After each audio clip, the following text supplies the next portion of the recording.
जहिले पनि जहाँ पनि अहिले सबैभन्दा बढी फेसबुकमा स्ट्याटस जाने हाम्रो आदरणीय गुरु आदरणीय नेता सम्माननीय हर्क साम्पाङज्यूलाई म प्रगति गुरुङको एउटा सन्देश।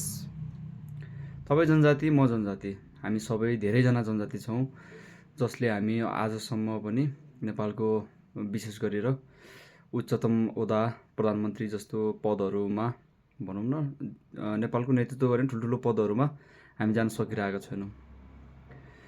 गर्व लाग्थ्यो, खुसी लाग्थ्यो जब तपाईँ धरानको मेयर भएर आउनुभयो होइन। धरानको दुःख कष्टहरूलाई तपाईँले खोला तार्नको निम्ति आउनुभयो, गर्नुभयो राम्रो काम, त्यो कुरालाई स्याल्युट गर्नुपर्छ।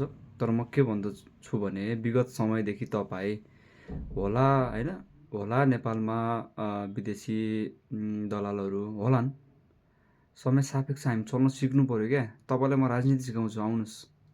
कसैको खुट्टा तान्दैमा, कसैलाई भन्दैमा राजनीति त्यसरी हुने होइन के।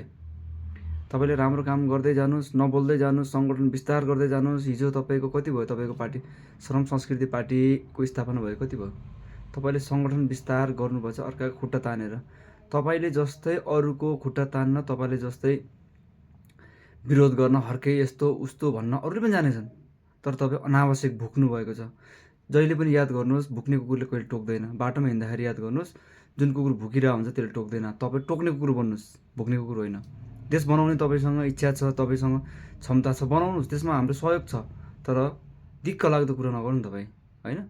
अब फल्ना यस्तो, फल्ना उस्तो, फल्ना यस्तो, फल्ना उस्तो, इरिटेट क्या। तपाईँ योसम्म राम्रो थियो, एकदम बेस्ट थियो क्या, बेस्ट थियो। त्यसपछि राम्रो, त्यहाँबाट अहिले चाम्रो, अहिले झाम्रो, अहिले गइसक्यो क्या। तपाईँको शाखा झरिसक्यो। बोल्दैमा हुँदैन, गरेर देखाउनुहोस्। यहाँ गएको छ फल्नालाई गाली गरेछ, त्यहाँ गएको छ फल्नालाई गाली गरेछ। गाली गरेर देश बन्ने हो? हामी पनि जानेछौँ गाली गर्न, तपाईँलाई जानेछौँ गाली गर्न, हामीले सबैलाई गर्न जानेछौँ। त देश बन्दैन क्या गरेर, गाली गरेर देश बन्ने होइन। एउटा भिजनमा आउनुहोस् होइन। एउटा देश बनाउनको निम्ति कसरी हुन्छ हामी होइन। र ठिक छ, तपाईँले भन्नुभयो हामी जनजातिहरू एक ठाउँमा आउनुपर्छ। मेरो पनि विचार हो, जनजातिहरू एक ठाउँमा आउनुपर्छ होइन, सकेसम्म। किनकि अब देश बाहुनवादमा गइसक्यो। बाहुनवादले जसरी हुन्छ, उनीहरूले कसरी हुन्छ, फकाएर हुन्छ कि फसाएर हुन्छ, हामी जनजातिलाई लडाएर हुन्छ। जहिले पनि लडाउने भनेको हामी जनजातिलाई आपसमा लडाउने हो होइन। कोही मान्छे एमाले भएको छ, कोही मान्छे माओवादी भएको छ, कोही मान्छे काङ्ग्रेस भएको छ, कोही मान्छे के भएको छ, कोही राजसभामा गएको छ, कोही हामी जनजातिहरू एकत्रित हुन सकिरहेछन्, त्यो कुरा सही हो। तर तपाईँले कसरी हुन्छ राम्रो बनाउने, कसरी हुन्छ जनजातिको होइन।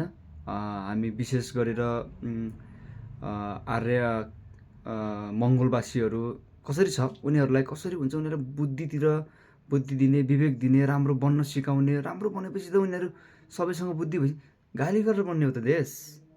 तपाईँ बालेनलाई गाली गर्नुभएको छ, रविलाई गाली गर्नुभएको छ, अहिले कहिले ओलीलाई गाली गरिरहेको छ, कहिले आफ्नो अनुहार हेर्नु भएको छ ऐनामा। ल्याइदिउँ होइन, पठाइदिउँ, तपाईँको नम्बर पठाउनु त। यो भिडियो यदि तपाईँहरू कसैले चिनेको छ भने यो फरवर्ड गरिदिनु हर्क साम्पाङलाई। म तपाईँलाई ऐना पठाइदिन्छु, आफ्नो अनुहार हेर्नुहोस्, 10 बेर आफूले गरेको कामहरू हेर्नुहोस्, म कस्तो छु भनेर हेर्नुहोस्। अर्कालाई विरोध गर्नुभन्दा अगाडि तपाईँले देश बनाउनुहोस्, तपाईँको लागि साथ दिन्छौँ हामी। अर्काको विरोध नगर्नुहोस्, वाक्क दिक्क नलाउनुहोस्। सोसियल मिडिया हेऱ्यो, फेसबुक हेऱ्यो, इन्स्टाग्राम हेऱ्यो होइन, युट्युब हेऱ्यो, के भयो टिकटक हेऱ्यो, जता पनि यो त्यो गाली गरेर देश बन्दैन। तपाईँले काम गर्नु भएको थियो, राम्रो छ, राम्रो। तपाईँलाई म पनि कुनै दिन धरान जान चाहन्थेँ श्रम दान गर्नको निम्ति होइन। श्रमदान अब सकेसम्म त हामी पनि सानोतिनो श्रमदान गरेकै हुन्छौँ। श्रमदान गर्न हाम्रो हुटुटी थियो क्या। हर्क साम्पाङको ठाउँमा म जान्छु एकचोटि श्रमदान गर्नु भने म एकदम गर्वले छाती फुट्यो। आज तपाईँले देख्ने बित्तिकै थुक्नु मन लाग्छ। त्यो व्यवहार नगर्नुहोस्, राम्रो काम गरेर आउनुहोस्। हामी तपाईँलाई साथ सपोर्ट दिन्छौँ। होइन भने तपाईँ जस्तोलाई गाली गर्नलाई, तपाईँ जस्तो तपाईँले के सोच्नुभएको छ, तपाईँ जस्तो गाली गर्नु अरू पनि छ क्या। ओलीले 10 बेर अरूलाई गाली गरेर हुन्छ, पर्सनली अर्कोलाई गाली गरेर हुन्छ। तपाईँले अर्कोलाई गाली गरेर देश बन्दैन, काम गरेर देश बन्छ। जय नेपाल।